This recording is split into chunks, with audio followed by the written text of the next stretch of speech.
भक्तों का चरित्र सुनने से हमारे मन में भक्ति और बढ़ती है, क्योंकि किसी को बहुत बड़ा बिजनेसमैन बनना हो तो जो बिजनेस में टॉप लेवल पे पहुंच गए हो उनके बारे में जानो, उनने कैसे धक्के खाए, कैसे फैक्ट्री एक शुरू करी, उससे आगे बढ़े। किसी को नेता बनना हो तो किसी नेताजी का जीवन जानो कि भैया नेताजी कैसे कैसे धीरे धीरे बढ़ते बढ़ते आगे बढ़े।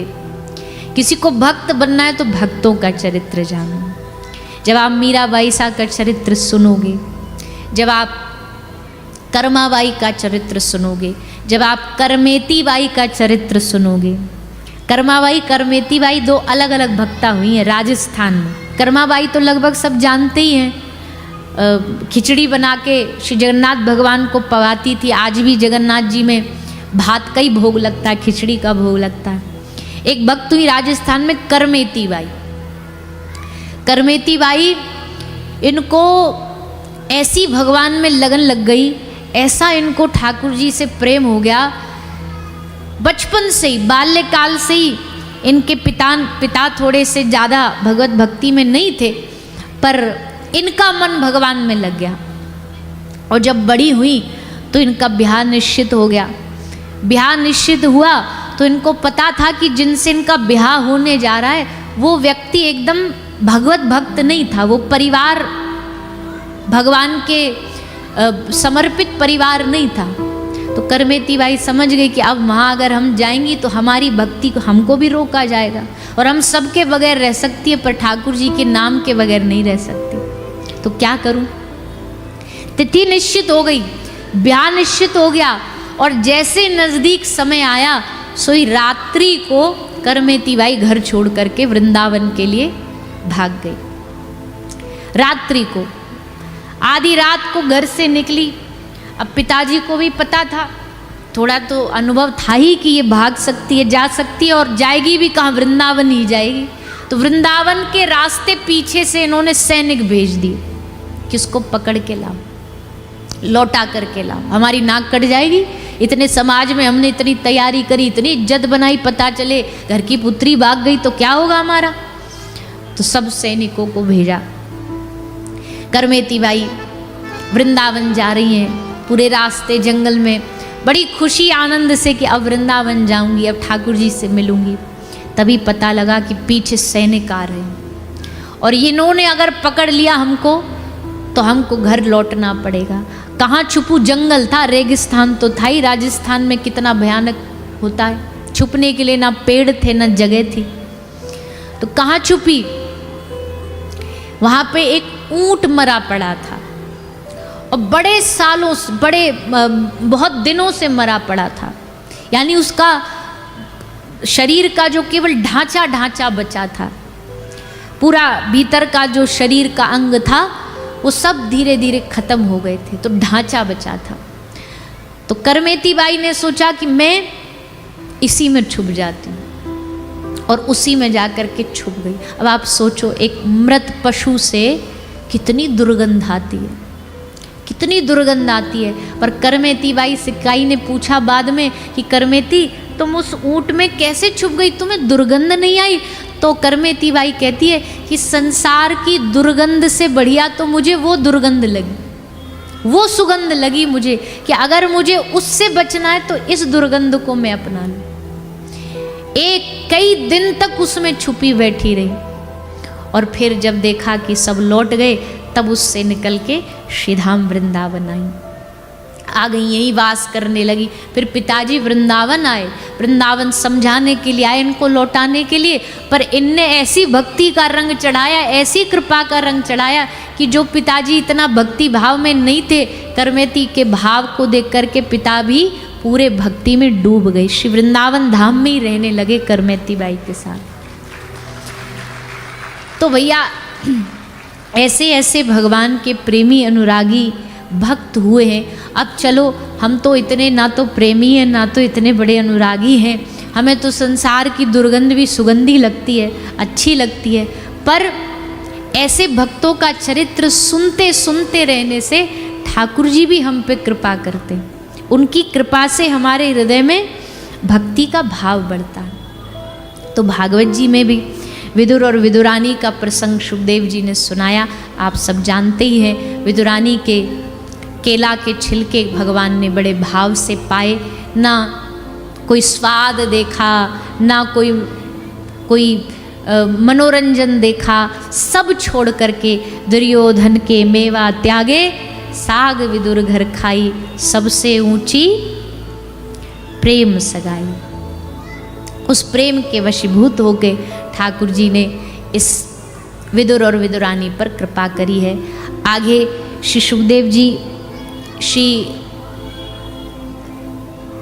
सृष्टि प्रकरण में मनु महाराज की कथा सुनाते हैं।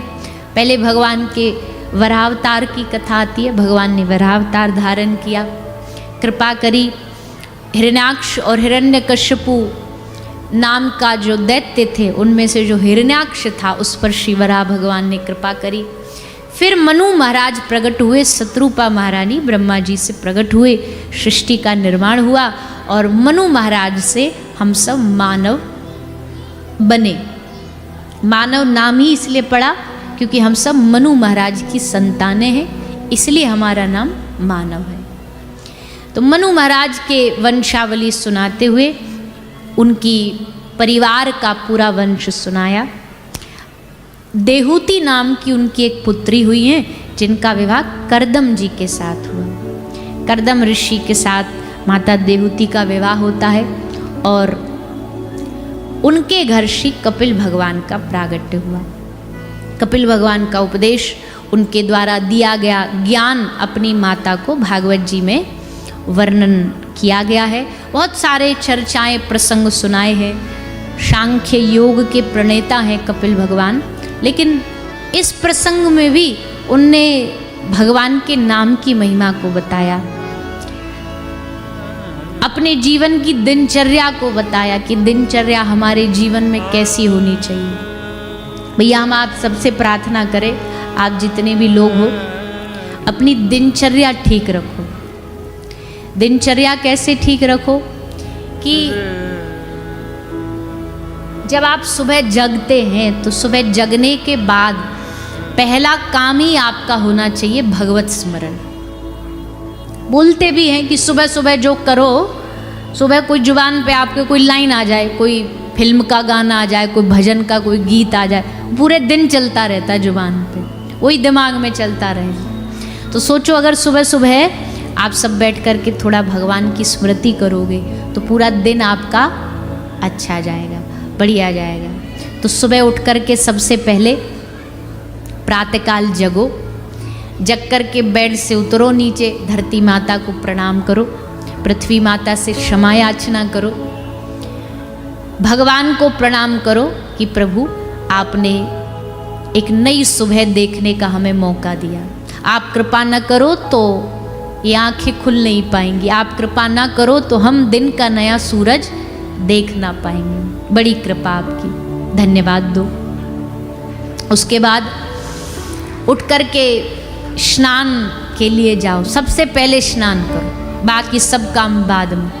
और ये तो कदापि ना करो कि उठते ही उठते बेड पर ही चाय पी ली, नाश्ता कर लिया, खा पी लिए, फ़ोन चला लिया, व्हाट्सअप चेक कर लिया, मैसेज चेक कर लिए और 11-12 बजे जाके याद आया कि अब नहाना भी है। ऐसे नहीं, सुबह उठते ही सबसे पहले स्नान करो। स्नान करते समय भी जब नहाते हैं, स्नान करते तो ये कई शास्त्राज्ञाएं, पर सब तो हम नहीं निभा सकते। जल से तिलक लगाते हैं अपने भाल पर, खुद तैयार हो गए, स्नान कर लिया, अब अपने ठाकुर जी को तैयार करो। अपने घर में आपके एक विग्रह जरूर होना चाहिए। मंदिर की एक मूर्ति होती है, दो प्रकार की मूर्ति होती है। एक होती है जो ज़्यादातर जो घरों में डेकोरेशन के जैसे लगी रहती है, एक होती है अष्ट धातु का विग्रह, या तो गोपाल जी हो या युगल उपासक हो तो राधा कृष्ण हो। फिर उनकी नित्य सेवा करो, नित्य उनको स्नान कराओ, वस्त्र बदलो, उनको श्रृंगार करो, थोड़ा जितना आप प्रेम से कर सकते हो उतनी उनकी सेवा करिए। सेवा करने के पश्चात ठाकुर जी को चंदन अर्पित करो, चंदन लगाओ, इत्र लगाओ, फिर उस चंदन में से अपने माथे पर तिलक लगाओ, जो आपकी गुरु परंपरा है। बिना सूना माथा तिलक नहीं रहना चाहिए। जब आप अपने घर में हो, जब आप कहीं जा रहे हो, अपने माथे पर तिलक धारण करके रखो। इससे लाभ भी बहुत है। लाभ ये है कि माथे पर तिलक रहेगा तो सामने वाला व्यक्ति वैसे भी समझ ही जाएगा कि ये भगत जी आदमी है। इससे ज़्यादा आलतू फालतू कुछ बात करना नहीं, इधर उधर कोई इसको लेके जाना नहीं। देखो, जब शुरू शुरू में हम भक्ति में उतरते ना, तब थोड़ा सा संकोच, डर लगता है कि भाई अब एकदम से, अब तक तो कैसा जीवन जी रहे थे, अब तिलक छापे लगा के जाएंगे पार्टी में तो क्या बोलेंगे लोग, अरे बाबा जी बन गया तू तो। पर फिर भैया धीरे धीरे भक्ति में इतनी ताकत है कि तुम्हारे संग संग वो भक्ति उनको भी बदल देगी। तो उसमें बिल्कुल संकोच ना करो।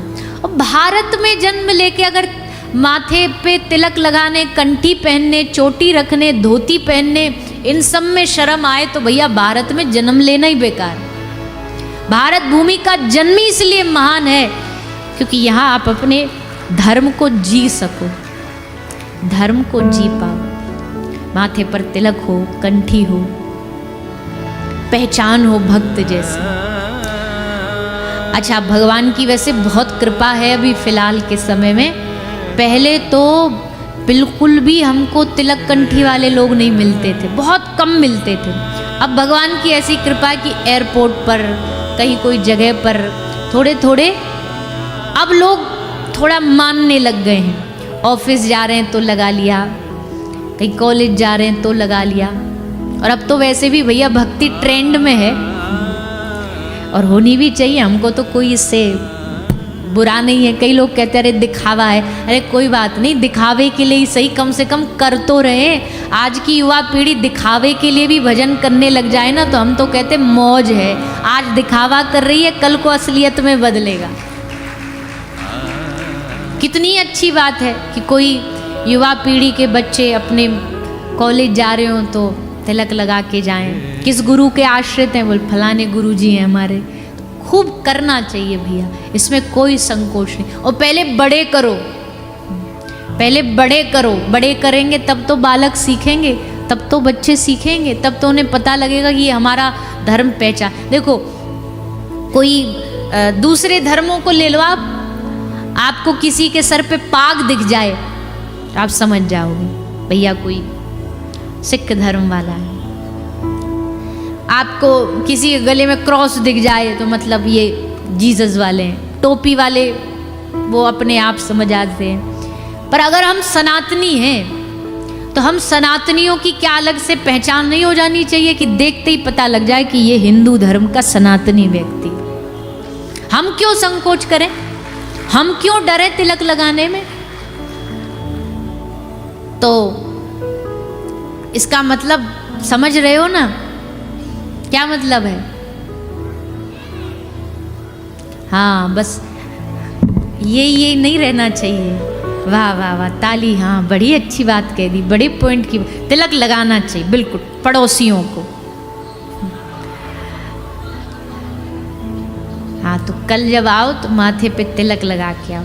वैसे तो यहाँ तो एक छोटा ठप्पा तो रखा ही जा रहा है आपके माथे पे, पर वैसे सबकी अपनी अपनी गुरु परंपरा का तिलक होता है। इसके लिए गुरुजी होना भी बहुत ज़रूरी है। गुरु धारण करो। ज़्यादा हम अपने मन में खुद के गुरु खुद ही बन रहे हैं आजकल कि हमको गुरु की ज़रूरत क्या है, भक्ति में गुरु की चाहिए क्या, भगवान और हमारा डायरेक्ट कनेक्शन है। नहीं, आवश्यक है। तो माथे पर तिलक लगाओ और कंठी धारण करो। कंठी कोई भी धारण कर सकता है। गुरु धारण करने के बाद तो गुरु जी देते हैं, पर उससे पहले भी आप अपनी मर्जी से भी कंठी धारण कर सकते हो। ज़्यादा डरना भी नहीं, जो डराने वाले बहुत मिलेंगे आपको, बहुत आपको आड़ी टेढ़ी शिक्षा देने वाले मिलेंगे। भैया ये कंठी ना पहनो, ये तो महिलाओं को कोई सिखा देता है, ये तो विधवा ही पहन सकती है। अरे राम राम, हद हो गई। कौन सा ग्रंथ में पढ़ा था तुमने जो इतना ज्ञान बांट रहे हो। बालक नहीं पहन सकते, ये नहीं कर सकते, वो नहीं कर सकते। एक तो कोई करता नहीं, और करता तो लोग करने देते नहीं। वही वाली बात है कि हम माया में फंसे, तू हमसे आगे कैसे निकल जाएगा, तू भी फंस। पर भैया अनसुना कर दो। भक्ति में ज़्यादा किसी की सुननी नहीं चाहिए, भरोसा डगमगाना नहीं चाहिए। न किसी ने बोल दिया कल से कंठी उतार के धर दी डर के मारे, ऐसा नहीं। अरे विश्वास के साथ, भरोसे के साथ। तो अब आप लोग सुन रहे हो, ताली बजा रहे हो, मतलब बात आपको जच रही है, इसका मतलब अब कल से आप भी कंठी, तिलक, जब घर से निकलो या घर लौट के जाओ तो घर वालों को लगे अरे भैया लगता है सबरी कथा का इसी पे असर पड़ रहा है। और काई पे पड़े ना पड़े, पर ये तो 7 दिन में लगे बैग पैक करके वृंदावन ही चला जाए। अच्छा, कुछ बदलाव तो आना ही चाहिए ना, तब तो पता लगे कि कथा सुनी है, तब तो समझ आए कि हाँ ये कथा सुनने जा रहा है। और नहीं जाए तो फिर कहने वाला भी मतलब कोई ऐसा ही झोला छाप है जो अभी तक माथे पे तिलक भी ना ले। अच्छा, कई बार हमको लोग मिलते हैं तो बोलते, एक हमको मिली अभी ऑस्ट्रेलिया में, एक 60-65 साल की अम्मा, और नहीं और ज़्यादा की होगी, बिल्कुल एकदम हाथ पाँव काँप रहे। तो हम किसी घर में गए थे तो वहाँ मिली, आती एकदम हमको गले लगा लिया और बोली मैं बचपन से कथा सुनती हूँ। अब पहले तो मेरी आँख खड़ी हो गई, मैं ये मैया बचपन से मेरी कथा सुनती है। फिर याद आया कि ये हमारे बचपन की कह रही है कि आपके बचपन से सुनती हूँ। अच्छा, ऐसे कई लोग मिलते, बोले हम आपकी कथा 5 साल से सुन रहे, 10 साल से सुन रहे, 15 साल से सुन रहे। अच्छा, 15 साल से सुन तो रहे, पर हम 15 साल से लगता हर कथा में निवेदन करते कि भैया कंठी पहन लो, तिलक लगा लो, भजनानंदी जैसा वेश। और 15 साल से हमारी कथा सुनने और अब तक इनके गले में घंटी नहीं आई, तो हमारी तो सबरी कथा करना ही बेकार है। क्या फायदा है ऐसे कथा का जो ये अभी तक भी कुछ ना सीख पाए। वैसे हम एक कथा नहीं छोड़ते, हम एक कथा नहीं आपकी मिस करते, फिर भी नहीं कर पाए। तो भैया हम तो प्रार्थना करते कि गुरु को मानने की जगह गुरु की जो आज्ञा है, शास्त्र की जो आज्ञा है, जो कहता है कि आप धारण करो, तो वो माननी चाहिए। और इसमें आपका अपना ही भला है। तो तिलक लगाओ, ठाकुर जी को तिलक लगाया, अपने को तिलक लगाया, और उसके बाद फिर अपने गुरु के द्वारा जो नियम दिया गया है, जो भी संख्या दी गई है, जो भी नाम जाप की संख्या होती है, इसमें भी कई लोग आपको ज्ञान देंगे कि भैया गिन के किया तो क्या किया। भगवान का भजन गिन के नहीं करना चाहिए, ऐसे करना चाहिए। तो भैया देखो, अभी हम लोग केजी यूकेजी के स्टूडेंट हैं, अभी हमने चलना भी ढंग से सीखा नहीं भक्ति मार्ग में, तो अभी तो हमको गिन के ही करना पड़ेगा। अभी तो हमको अपनी, जैसे डाइटिशियन डाइट में देता है इतना ग्राम प्रोटीन, इतना ये डॉक्टर देता है इतने mg की गोली, क्योंकि पता है शरीर को इतनी नीड है, शरीर को इतना प्रोटीन तो दिन में चाहिए ही चाहिए। वैसे ही अच्छा, 2 तरह का भोजन होता है। एक तो आदमी बस ऐसे खाए जा रहा है। एक जब उसको शरीर के प्रति अवेयरनेस आ जाती है तब वो क्या करता है, एक एक कैलोरी गिन के खाता है, कैलोरीज गिनता है, कार्ब्स गिनता है, प्रोटीन गिनता है, उससे शरीर एकदम स्वस्थ रहता है। वैसे ही जब तक अवेयरनेस नहीं तब तक तो ऐसे ही रहो, पर जब जाग जाओगे तो भगवान का नाम इतना तो कम से कम डोज हर रोज लेना ही लेना है। ये कम से कम की गिनती है और किसी के लिए नहीं। इतना नाम तो हमें रोज कृष्ण नाम का, राधा नाम का, हरे कृष्ण महामंत्र का, इतना नाम तो लेना ही है।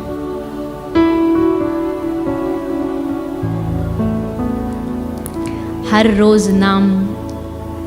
एक दिन हमने कहा था ना, अपने बैंक अकाउंट में डालो थोड़ा थोड़ा अमाउंट रोज जमा करो। जैसे उदाहरण के लिए 16 माला जाप करो हरे कृष्ण महामंत्र की।